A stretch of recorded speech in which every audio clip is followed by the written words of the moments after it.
Hello, you awesome friends. This is your pal, 𝗿𝗏𝗱𝘆 speaking. And I just want to say that you're all very beautiful and attractive. And speaking of powerful and winning, we are having a great discussion about how to thrive and how to survive during Corona season. And we've got businesswoman, entrepreneur and outsourcing marketing expert, Linh Podetti with us. How are you today, Linh? I am doing extraordinarily well considering what's been happening. Really staying positive, and it's so great to be chatting with you today. And I've got to say, absolutely, Linh, and I've got to say, you have been doing such an amazing job of not only cushioning the blow, but surviving and winning during Corona. Can I ask you, how has it affected your business, Linh, and how are you moving forward with you and your clients? Okay, yeah, I love talking about this because this is what people need right now, that inspiration and who else is doing what out there. And so, yeah, let me share with you. So a few weeks ago when it all happened, we thought, okay, we should be free from this because we are an online business. Everything's running remotely, all our team, our structure. So we should be fine. But slowly we started to see the ripple effect of businesses who are affecting our clients, who our clients are then affecting us. So we are seeing that kind of, turnover in clients. And so it's really made us think, okay, instead of going, oh my God, we got to cut our staff or shrinking our business arrangement, how can we focus on solutions? So what we've really done right now is just pivoting to what service can clients still be able to work with us, but in a more flexible way. And and then just changing the roles of our staff who are still with us to focus on where we need help most, which is, reaching out to past clients, past leads, letting them know that, hey, we can help you in any shape and form. For me, and just being quite honest with the audience and all our viewers out there, there's sort of two parts to our business. About 80-90% of our revenue is online. So fortunately, thank God for this one, we're very lucky. The bread and butter and the majority of our business is actually a global online business. We started that 2 years ago, so we're very lucky to sort of be in the situation. The bit where we've taken honestly damage is that I run live workshops usually every 6 weeks in Sydney. Yeah. We just cancelled our next live workshop for obvious, health and safety, and it's directed by the Australian federal government. Mm-hmm. So for us, it's been a big change for us because, again, the whole goal of our business is being online leaders, which is what we do.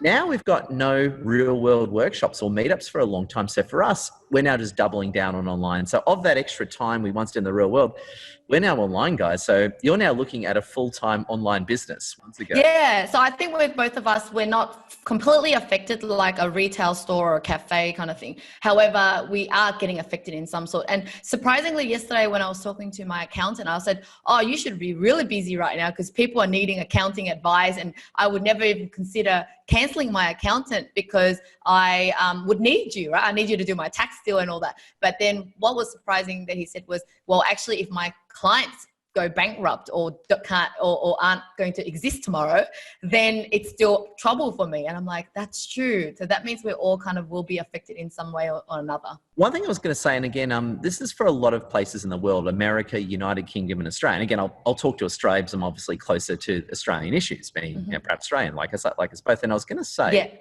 the Australian government has already released its stimulus package. So I know they've done this in the UK, they've done this in the United States, they've done it in a lot of places across the world, but most governments have released a range of stimulus packages to try and, as I say, cushion the blow to get us all through these crazy periods. Yeah, I really feel fortunate with that. I mean, seeing what they've tried to do for business owners, you're like, oh yeah, it's really helpful. Yeah, and I was just going to say, Linh, we were talking about this before. What is the number one thing you're doing in your business to grow in these times? Okay.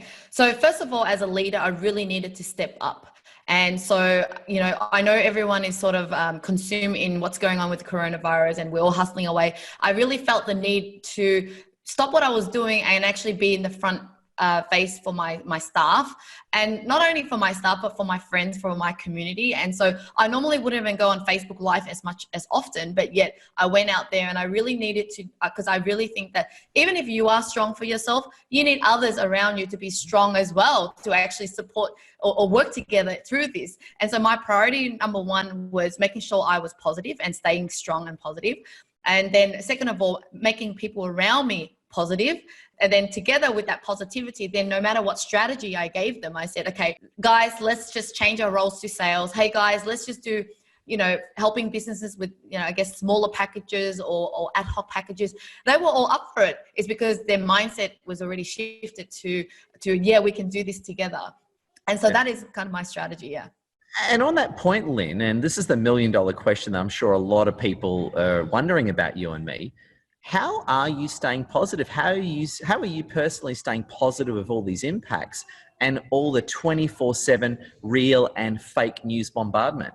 So I really believe in personal development, and I got into that journey 10 years ago. And I encourage, if anyone hasn't invested in themselves and their mind, this is the time. I had a wake up call 10 years ago where, I felt my life was just a mess. And so it was my reason why I started to work on my mind all the time, every day, every year. And so I've got all the tools now. And some of the tools include gratitude journal. Every single day since 10 years ago, I've written what I'm grateful for. And because of all the challenges that I've gone through in the past and I've survived them, I've used those stories to inspire me to go, hang on, that was really bad then, and I survived it. And so this is just another battle in life, another challenge, right? And so it's being able to use gratitude as a way to shift your mindset from negative to positive. Then it's using proof that you've succeeded in the past. Yeah, those two things really just make you go, I can do it, and there's so much things to be grateful for. Apart from this current, what's happening, every other aspect of my life is going fine. So yeah. It's funny you say that. And again, speaking to the audience, personally, I'm a Christian, Yes. Personally, I believe in Jesus Christ, and I all believe different religions are different ways of worshiping the same creator. I've got to say, I've been praying a lot for everyone. And I've got to say, I don't know about you, Lynn, but do you find that praying really helps settles the mind and puts you in that place of abundance? Yeah, I love that you brought up God, actually, because I'm still a bit shy with God because I'm a new Christian, but totally, I felt as if God came into my life just in time before the coronavirus, because I now have this relationship with him where I feel like every single day I can pray, I can kind of talk to him and go, give me some guidance, because I know he's sort of taken care of me all in my past challenges and experience. And I just didn't kind of have that relationship. But now I have that relationship. I know to go, hey, you've helped me before. Can you help me again? Can you help the world? And pray. Yeah, I'm getting my kids to pray as well. And having faith in God has really made me have that strength, that power, because it's not all up to me. It's really up to him. Even the whole government stimulus package, they're all miracles that I couldn't control, right? They're all things that someone else is doing to help me, and God is doing that. Gotcha. So God is controlling the Australian government and Scott Morrison, and Scott Morrison had divine intervention and says, I'm going to give Lynn and Edward a stimulus package. I like it. I couldn't agree with you more. Yeah, I mean, even meeting you is not out of my control. Like, everything happens in life. A lot of things aren't in our control. And sometimes if we just let go of worrying and controlling every situation, you will just, your life turns around. Like the way I met my husband on a YouTube video, like 10 years ago when I said it was a turning point, that was a miracle in itself. Like, how does the person randomly find a video? And then, so that's just an example of some of those things that happened and changed my life. And I just could not put logic to it. And your husband's a very handsome Australian-Italian guy, isn't he? Very hot guy. Thank you. I'm glad that you think that way. And how about yourself? So praying every single day, what else are you doing to keep positive? Because your positivity is on another level. I thought I was positive until I met you. Even though I come across very positive, believe me, I feel a lot of fear. So I feel a lot of fear, and sometimes I've been awake all night just thinking about stuff, right? So I feel a lot of fear and I feel a lot of deep emotions. And to me, the biggest thing that I've learned, I was actually talking about one of my very, very, very wonderful friends from Dubai. He knows who he is, and I won't mention his name, but you know who I'm talking about here, right? One of our great friends from Dubai. I was actually having this conversation yesterday. We're both staying positive, and it's kind of funny. I'm quite a strong Christian, he's quite a strong Muslim, and we're comparing notes, right? Ultimately, we're worshiping the same God, sort of swapping notes, right? Yeah. It's quite funny, right? Yeah. And what I really love, and I'll just use, again, I'm no expert on Dubai, for example. So if you're from Dubai, and please add to this, but what my friend was telling me from Dubai was that the government's doing an amazing job. So what the Dubai government basically turned around and said is, yep, people don't have to pay their loans for 6 months if they don't want to. And if people stop, you're not allowed to kick people out of their apartments if they stop paying their rent. And the government even turned around and said in Dubai, that's the ruler, 𝗥𝗲𝗱𝘆 𝗿𝗂𝒃 that awesome guy, even turned around and said that, you know, no one's going to run out of food. If you run out of food, you let the government know and we'll deliver you food. And I thought, Awesome. that's what you call the government. And to me, the thing that I've actually been really learning from this experience is, even though I'm ex-government, right, studying how governments react in these times of crisis has been great. So I don't know about you, but I think the Australian government, they're not perfect, but I think Scott Morrison and all have done an amazing job of being on the forefront of dealing with this. Yeah, I mean, I would not like to have his job right now, right? Even just dealing with your own family or your own company is hard enough. Imagine dealing with the whole country. And so, yeah, I definitely admire his leadership right now, because, yeah, it's just something you've never kind of dealt before. Yeah, and the thing I like about it, and this is going back to the government, they framed, I know Scott Morrison framed it in two respects. He talks about cushioning the blow, which is obviously the first damage, and then he talks about how to grow outside of it. And I've got to say, what's your advice, Lynn, for businesses to cushion the blow? So if they've taken a blow, what's your advice and tips to people who've taken a really big blow from all this experience? Yeah, I mean, I really think every business is really different. Now, if you're already was offline and you've never been online, maybe your first priority is to really, how can you still bring that same service and experience to online? You know, what is, I guess, the lowest hanging fruit that's going to be able to turn your income around? This is no time for, I guess, working on strategies and things that are going to become a fruit, you know, in months' time. It's really about the current situation. And it really does mean that if there are certain unnecessary expenses, you would have to cut that out. And, you know, for me, I also thought, okay, how can I pivot my whole team to a role and to a task that is going to bring in the best result right now, right? So it's really about analyzing and auditing where you're at and looking at what is going to bring the highest return on investment. And this is also a time to, I mean, if you're lucky, you have more cash flow and you can survive through this with just pumping in more cash. It also means it's a great time to just invest in learning, in development, and, you know, getting out there, doing more videos of yourself, right? You know, becoming a thought leader and being out there serving the market, because then when this all rides through, then people will remember you as that person that was just helping and giving. And so, yeah, what do you think about that? Well, it's funny you say that. That last point you made is actually, so big shout out to wonderful 𝘆cie, who's my wonderful wife, who keeps me sane. If it wasn't for her, I would have gone postal long ago. So massive shout out to 𝘆cie. And 𝘆cie and I were actually having this conversation when Corona, you know, I shouldn't probably say this on camera, but I work very closely with quite a few people from the Australian government. So I find out things before the public finds out. So I'm going to get a little trouble for saying this, but in all honesty, I often find out about things just through my government contacts far before they hit the Australian public. So a lot of people said, Ed, how do you know what's going on? Is it because you're really smart? No. Because I'm well connected, right? And what we're actually talking about, we knew about a month ago what was going to happen, right? Our decision was, and I love that point that you made, was our goal is to be the adults in the room during this whole crisis. Because what happened was when everyone started panicking, I even had people attacking me on social media. Right? Wow. Okay. Like that bad, saying, you know, all these horrible things about me. What was interesting about it is, and it's exactly what you said, and this is what I encourage everyone to do, is this crisis is probably going to last 6 to 12 months, right? That's what the government's been telling me, and saying publicly, by the way. The Australian government's been great and very transparent here. And here's the point. You're going to get through this. And so what we're thinking is that when this crisis is over, we want to be remembered as people who took a leadership role. We want to be remembered as the strong adults of the room. Yeah, totally. I think, you know, and I think if we just have to learn to accept in life, there's always going to be challenges, and it's really about not giving up. If you don't give up, then you just have to become very resourceful, and you know, there's always ways to solve a problem. And so I think everyone, especially entrepreneurs, business leaders, this is the time to shine. This is the time to set examples for your people, because if your people can see that you really stood up and face fear full on, then I'm so excited when this all finishes, because I know my team will just be like this now, because we've seen how we've kind of supported one another, and we've kind of didn't matter what kind of role you were doing before, it's like, you know, all hands on deck and helping one another.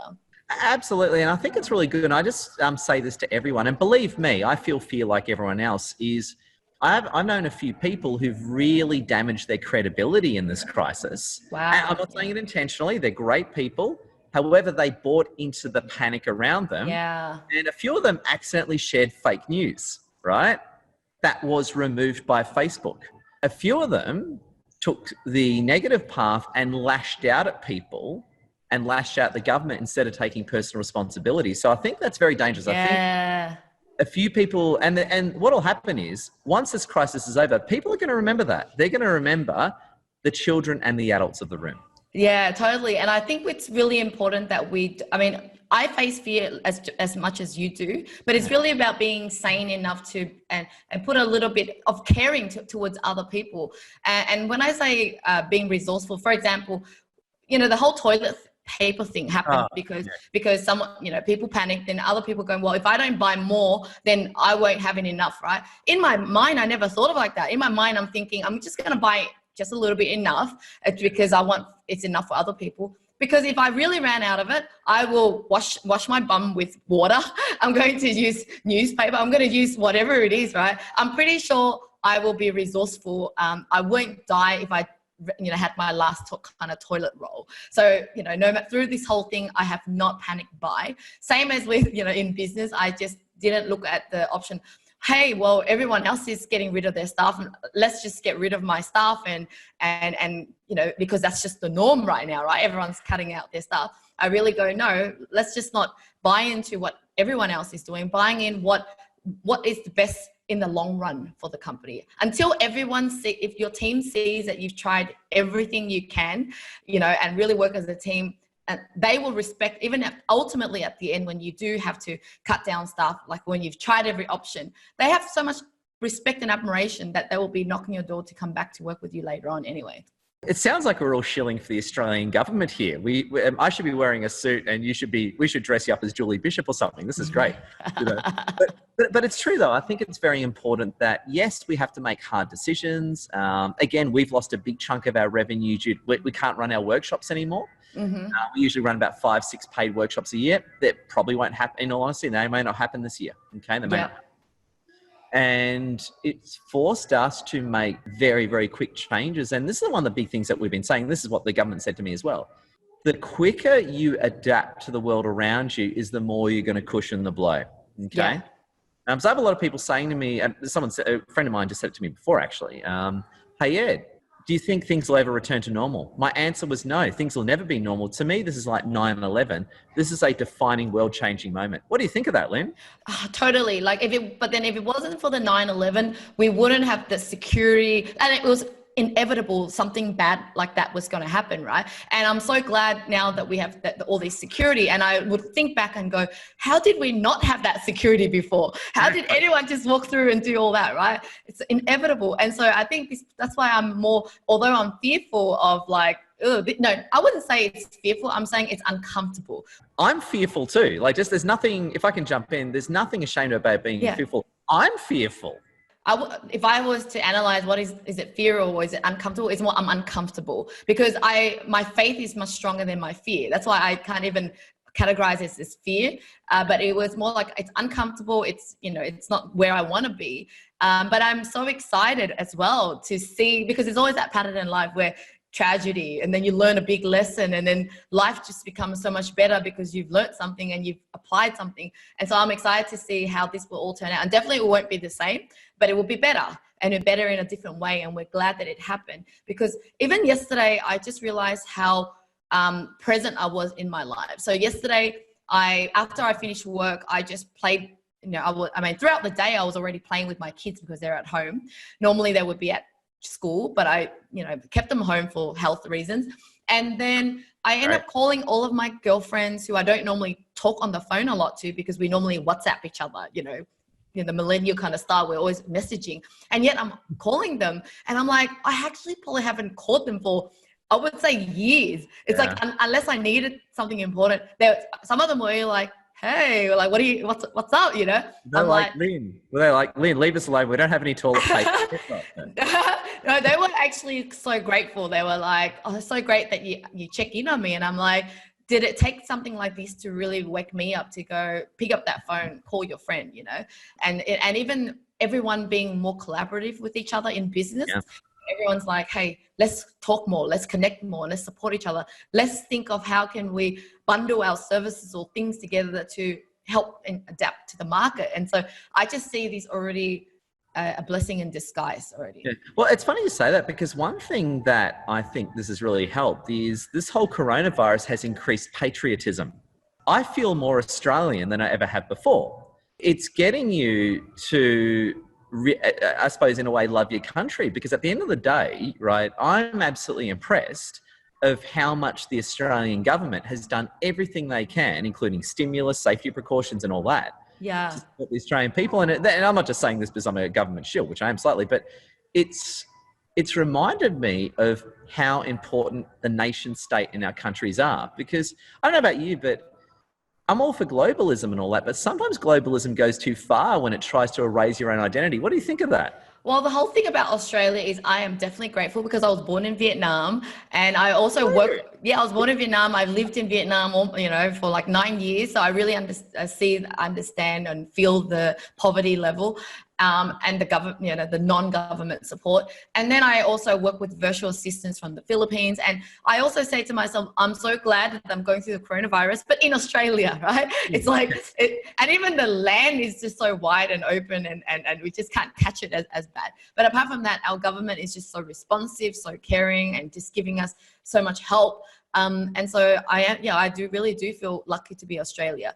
I'm not sure about like patriotic kind of thing, but it's more like grateful for living here rather than right now in Philippines or in Vietnam. Yeah, and it is true. I just want to say that as a note of sympathy to all of our viewers. Like, and I'm not the only one saying this. If Australia, I think, is one of the safest countries in the world right now. I really do think that is for exactly the reasons you outlined. And I've got to say, Lynn, it's going to be amazing, because just so you know, at the time we're doing this podcast discussion, there's actually some new announcements that are coming out tonight. We may be going into full lockdown, just to let our viewers know that. So by the time you watch, does that mean like everybody will be locked down? Doesn't matter what kind of business, or if you're in building industry or in manufacturing, it's all closing? It could be. So by the time people are watching this interview, we might even be in full lockdown or not. We actually find, just so to give the audience some context, we're actually doing this interview almost midday on Friday, the 27th of March, whereas tonight, a bunch of new government announcements are coming out. And is this an inside information from you? I'd like to say that. No, it was on TV before, so I like to okay. Okay, and is that what's happened with China and all that, where they actually did a full lockdown before things got better? Yeah, like it wasn't a... Well, the thing is, the way it works with virus control, based on they study everything. They study all the data. They know the daily infection rate and all that. So what it is that if the infection keeps growing, they then rightfully become more draconian in the viral control, right? If things start to lighten off, they'll back off, right? And because cases have been increasing in Australia, there will be some, how far it will go tonight, I don't know, but there will be some tightening. But the point I'm making for the sake of our viewers around the world is we've got viewers around the world who are in full lockdown, as in curfews, you can't leave your home. Right now, we still have a little bit of freedom left, but I don't know how long that's going to last. And what's your advice to people, even though we haven't experienced the full lockdown yet, what's your advice to people to really survive quarantine and lockdown if that does happen and happen to us? Yeah, I definitely think being grateful, like maybe writing down a list of 1,000 things you could be grateful for, because your mind will start to think of so many things we take for granted. The one thing we take for granted is that we're alive, that we don't have that virus yet. You know, it might be too late for a lot of people. Yeah. We're grateful that we still have this comfortable bed and we have electricity, because there's probably other people in the world that's in lockdown that doesn't have those necessities. Yeah. So I really think it's getting our mindset to focus on what we're grateful for is what's going to give us that survival mechanism. You know, once you have that, then once you're feeling blissful, you then will be a bit more creative and innovative on how you're going to work online and start to work on your future, your business or your future plans, spend time with your family without feeling stressed out and angry, etc. Right? And so it's really like starting off with shifting, having a better perspective of your life and be grateful. Wow, I got to say it's incredible, Lynn, and I couldn't agree with you more. I was just going to say, Lynn, what closing thoughts and tips do you have for our wonderful viewers around the world to help them? I suppose several things.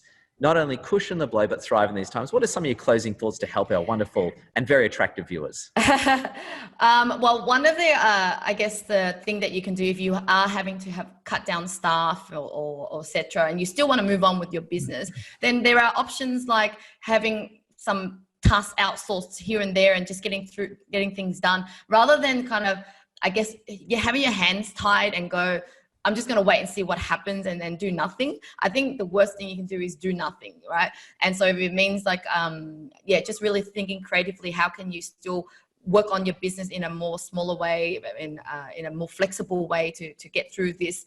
And like I said, it's really about making sure you're staying positive and you're helping people around you, reaching out to more network, more people collaborating, because you never know what could be that idea rather than the worst thing is just sort of pitying yourself and going in your corner. It's really like stepping up now, right? It's like the people you don't normally reach out to in business or anything, just talk to them. Maybe you have nothing to share, you don't have anything to help, but you just connecting. You never know what that conversation would turn out into.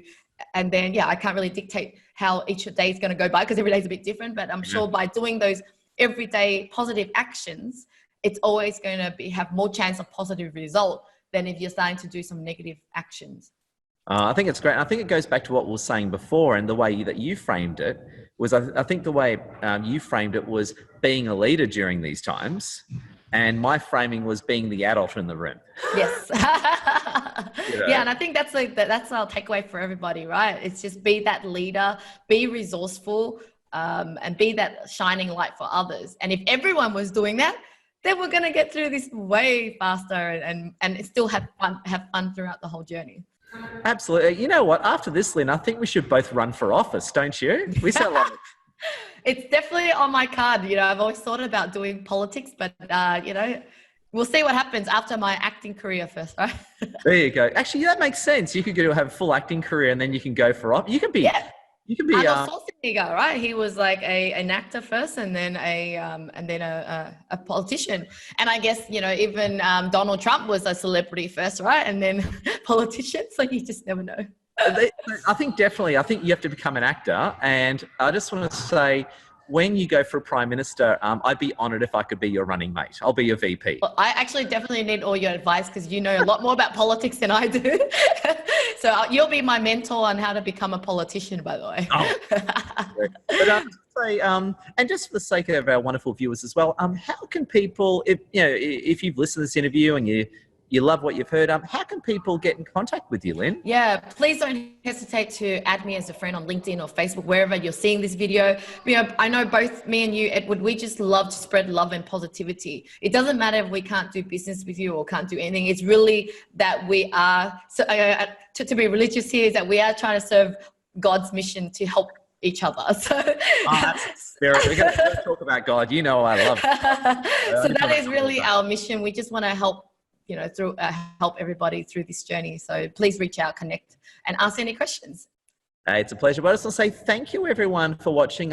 Thank you, Lynn, for sharing your ideas during these difficult times. And friends, I just want to say stay tuned. Again, as well, just as a recap, please stay safe and strong.